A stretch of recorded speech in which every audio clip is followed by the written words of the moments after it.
Quando eu chego no estacionamento de noite, quase ninguém mais, que eu olho, cadê o meu carro? Vou deixar sempre perto do lugar onde eu estaria ali. Quando ficar trocando carro, cadê o carro? Ele vai roubar. Eu jamais passou da cabeça que eu tinha deixado esse carro na minha vida. Não passou de jeito nenhum. Fiquei doidinho.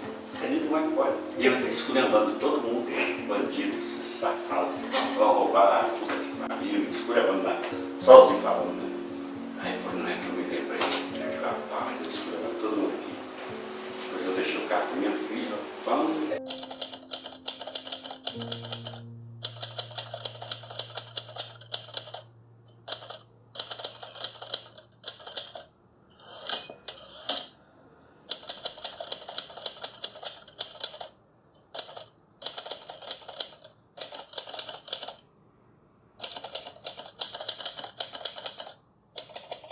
No interior de Baturité era o seguinte, a gente estudava no colégio dos padres salesianos, que eram só meninos, né? Meninos e adolescentes. Tudo. Até a 4ª série ginasial, que corresponde hoje à 7ª série. Então era tudo adolescente. A nossa diversão era ir à noite perto do cinema, onde todo mundo passeava por lá, ficava andando para lá e para cá. E a gente não assistia os filmes, porque não tinha dinheiro, ficava olhando as meninas. E elas também. E as nossas paqueras eram essas, né? E ficávamos cantando nos bancos da praça, sem violão, sem nada, só cantando mesmo as músicas da época. Quem eram os cantores da época lá no interior? Nelson Gonçalves, eram esses caras bem antigos. Já tinha Beatles, já tinha Roberto Carlos, já tinha tudo isso, mas não chegava lá, não era, mas diz assim, consumido ou não tinha sido penetrado no gosto popular da juventude do interior e ainda. Por exemplo, eu acho que hoje ainda no interior o que entra é o forró, é uma música assim, regional. A música, assim, digamos assim, mais elaborada, tipo bossa nova, ou rock estrangeiro, ou nacional do bom, não entra no interior ainda. E naquela época não entrava, a gente não se interessava por isso. Quando eu vim para morar aqui, acho que em 61, não me engano, aí eu já tinha 16 anos, que eu estudava num colégio de classe média, os meninos tudo só falavam naqueles cantores de rock dos Estados Unidos e eu não sabia nem quem era. Porque eu estava vindo do interior, eu sabia quem era, Luiz Gonzaga, quem era. Era o que eu ouvia. Eu fiquei apavorado, perdido. Acho que era 16. Eu vim a primeira vez com 13, depois voltei com 16. Já estava adolescente, né?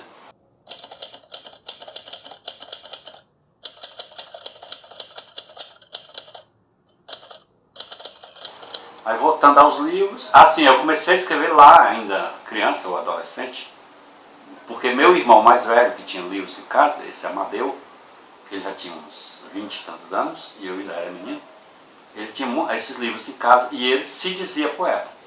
Então ele escrevia sonetos maravilhosos, que ele dizia que eram maravilhosos, né? Lia paixões terríveis. E aí eu também escrevia sonetos de paixão terrível por mulheres. Só que eu não conhecia nenhuma. Era tudo invenção. Eu digo, vou fazer como ele, né? Ele também não tem. Eu pensava que ele não tinha, ele devia ter, né? Que ele já era adulto. Né? E eu pensava que ele não tinha, que ele inventava. Eu digo, eu também vou inventar uma namorada, uma paixão aqui, vou morrer de amor, vou tomar veneno de paixão, porque ela não me quer, vou inventar umas histórias. E fui fazendo sonetos também. Depois rasguei tudinho. Uns 2 eu aproveitei e mandei para um jornal daqui de Fortaleza, para o pai do Otacílio, para o pai do Santos de Azevedo, que depois se tornou conhecido. Na época ele não, só o pai. O pai trabalhava em jornal, professor, não sei o que, jornalista. O pai dele era o editor do suplemento literário de um jornal, que eu não sei qual. Não sei se era o Povo. Então eu descobri o endereço dele, devia ter lá o endereço, e mandei uns sonetos desses meus adolescentes aí. E ele gostou de 2 com modificações. Ele disse, eu vou mudar aqui umas coisinhas e tal, essa rima não está boa, essa aqui não receber, e vou publicar. Isso ele por carta. Por carta, não tinha telefone ainda não. E publicou realmente um soneto meu, acho que em 64. O senhor tem essas cartas? Não, joguei tudo fora, perdi. Teve um incêndio em minha casa que Acabou com todos os meus livros. Minha primeira casa, minha mesmo, quando eu casei, pegou fogo em tudo e todos os meus arquivos e livros foram para cinzas, tudo. Isso foi em que ano? Isso foi em 60 e pouco, 70. Acho que foi cigarro, não sei o que, alguma coisa assim dentro de casa. Mas coisa pequena, só queimou os livros mesmo, uma sala cheia de livros. E aí, depois eu fiz tudo de novo. Eu sempre fui refazendo as minhas bibliotecas particulares, né? Eu leio muito livro, todo dia chega livro pelo correio, geralmente pelo correio, de fora e daqui também, que me mandam. Então eu vou formando, então eu não compro mais livro, porque o que eu queria ler, que era aquele povo antigo, eu já li. De vez em quando eu releio os escritores antigos, né? Fernando Pessoa, Machado de Assis, eu vou relendo. Eu escolho uns seletos para reler. Mas não compro mais nada. Quase. Ganho muito. Livro, mas tudo de gente nova, né?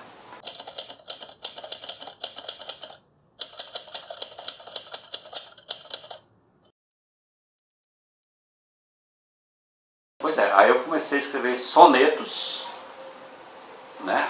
Essa modalidade de poema, que era muito em voga na época. E depois comecei a escrever uns continhos, que eram as historinhas.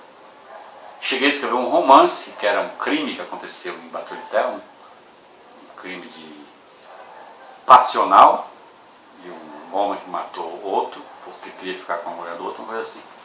Mas eu achei muito forte e joguei fora. Os contos eu comecei a escrever, poemas também, e fui guardando.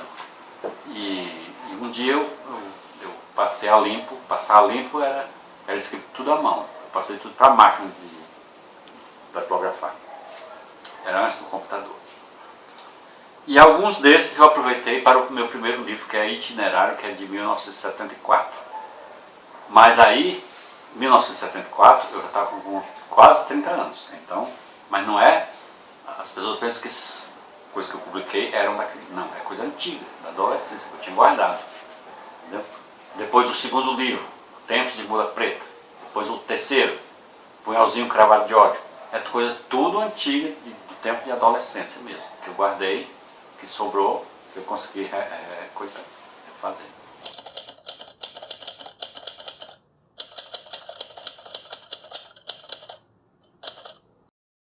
Eu descobri que à noite, em Fortaleza, ainda ontem o dono dessa livraria Sebo, que tem em Fortaleza, no centro, de um sebo desse daí, estava dando a entrevista dizendo que começou nos anos 60, expondo na calçada à noite, nas ruas Guilherme Rocha e Liberato Barroso, os livros que ele tinha, que depois ele transformou numa livraria, num sebo.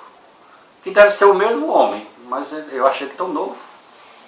Sim. Quase da minha idade, mas eu lembro que era um senhor, e eu ainda era adolescente, então devia ser o pai dele, sei lá. Aí eu passava a noite, me sentava no chão, na calçada, e ficava vendo os livros. Eram livros dos quais eu nunca ouvi falar na vida. Claro que eu não conhecia nada, né? Eram autores alemães, russos, poloneses, irlandeses, de toda parte do mundo, traduções brasileiras ou portuguesas, eu acho que eram portuguesas. Livros antigos, mofados, cheios de traços de buraco. E eu comprava pelo preço. Como eu não tinha dinheiro, digamos, eu tinha R$5 que minha mãe ou meu pai me davam para pegar o ônibus ou ir para a escola, eu parava lá, eu digo, hoje eu não vou merendar, não vou comer, e vou a pé para casa para comprar um livro. Aí eu me sentava no chão, ficava escolhendo o mais barato dos russos que eu encontrasse. Aí, como eu não tinha orientação nenhuma, aí às vezes eu pegava Dostoiévski, às vezes Tolstói, às vezes Balzac, e ia pegando esses caras assim pelo faro. O que fedesse mais antigo eu comprava. Não, estou brincando. O que me agradasse mais assim, eu dava uma olhada assim, na leitura, na lombada, nos livros e tal, o título. Isso aqui é interessante, tal. Mas eu lia cada coisa assim, fantástica. Fantástica no sentido de literatura fantástica.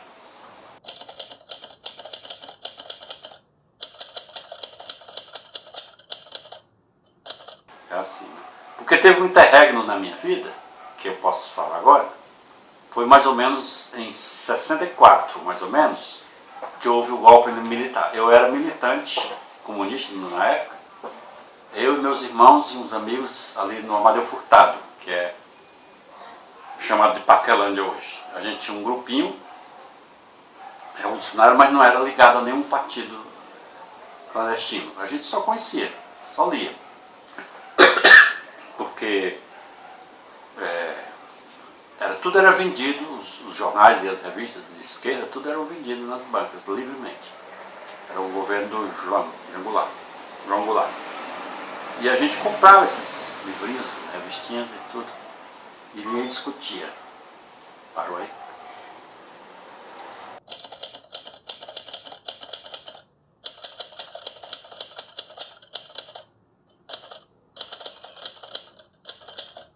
E o meu jeito é esse, eu faço uma sinopse, que aí já tem um nome, mas eu posso trocar depois, não gosto daquele nome.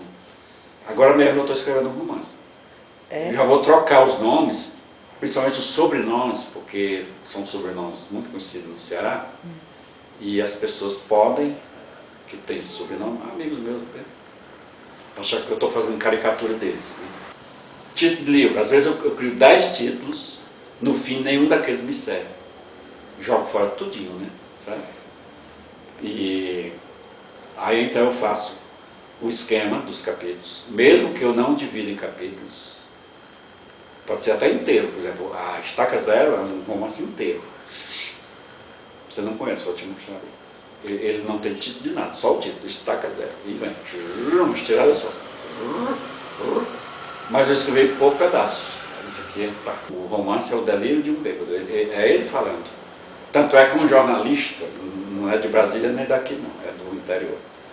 Ele escreveu uma matéria no jornal dele lá, não vou dizer onde é, ele botou assim. Nildo Maciel, que viveu 20 anos numa favela em Fortaleza, porque o romance se passa numa favela, que é o personagem narrando a vida dele. Na verdade ele não era favelado, ele era dono da terra que foi invadida e virou favela. Então ele não era favelado. Ele nem entendeu, o jornalista. Eu acho que ele achou que estava muito real. Só pode ter vivido na favela para escrever esses personagens tão reais assim, né? Na verdade é imaginando. Eu divido em capítulos para dar um roteiro para mim. Não é para o leitor, porque depois às vezes eu desfaço tudo, tanto no sentido de misturar o que estava no começo eu faço por meio ou por fim, como se eu quero dividir mesmo em números, capítulo 1, ou em nomes, em títulos, pequenos títulos, né? Eu já usei muito isso, assim, de subtítulos, né? Você passa quanto tempo fazendo um romance, normalmente? Normalmente é pouco tempo, eu passo 6 meses, 1 ano.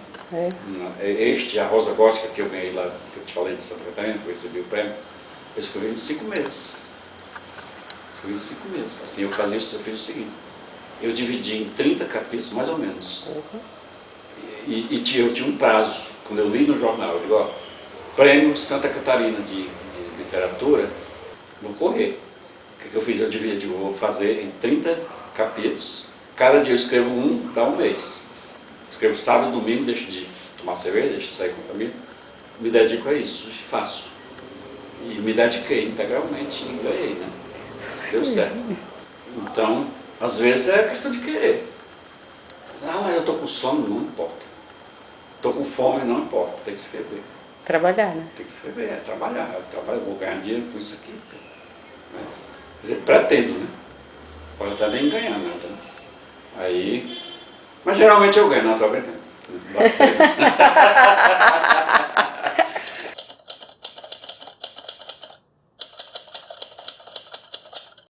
Aí quando eu termino, ele já está pronto, o romance. Porque cada capítulo que eu escrevo é como se fosse definitivo. Não tem mais nenhuma vírgula para tirar, eu já faço tudo. Agora, né? Tempo do computador, porque eu sou do tempo da máquina de escrever também. O que eu fazia? Eu escrevia à mão, no caderno ou papel, depois passava limpo para a máquina, e aí ia revisar. Aí é que não servia mais, porque ficava colando, cola aqui, cola aqui. Às vezes tinha que colar uma frase de 5 linhas num espaço de uma linha, de uma palavra. Aí eu tinha que cortar para enxertar, aí ficava uma página de 30 linhas, passava a ter 40. Aí ficava aquela coisa, aquele mostrengo, né? Aí eu xerocava, tempo de xerox, né? Para dar o formatozinho certo. Aí ia reescrever de novo. Aí era muito trabalhoso. Aí eu fico imaginando no tempo que nem tinha máquina de escrever, né? No tempo de Machado de Assis, de Dostoiévski. É uma paixão muito grande, né? É uma paixão pela vida, né? Eu acho que é pela vida. A gente pode trocar a palavra amor por compaixão. Tem muita compaixão dos outros, as pessoas que fazem arte, principalmente literatura. Não precisa ser pobre, não. Você pode ter compaixão de um rico. E os pobres é pela pobreza, pela miséria que vive. Os outros é pelos defeitos, pelas coisas. Como o pessoal diz, escrever é um barato, né? Eu acho muito bom. Eu não sofro, não. Porque tem gente que diz que sofre muito, né? Não, é um sofrimento sim, né? Mas eu sempre sinto prazer. Para mim, às vezes, é melhor do que boa alimentação.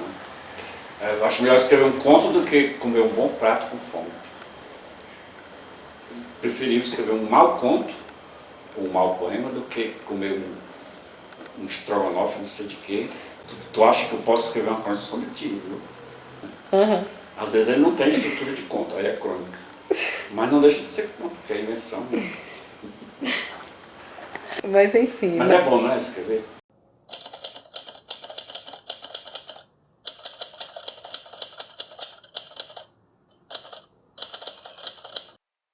Peraí, que parou. E aí, tá vendo o jogo, tá? Eu acho que... Ah, tá, Eu Ceará. Ceará tá É o jogando? Ceará, tá jogando. Eu ia até assistir o jogo quando tu chegasse. Vamos tentar. Mas eu não sou torcedor do Ceará, não. Mas eu ia assistir pra ver, porque depende do jogo de hoje. Se ele ganhar, ele continua. Pois Senão é. ele tá fora.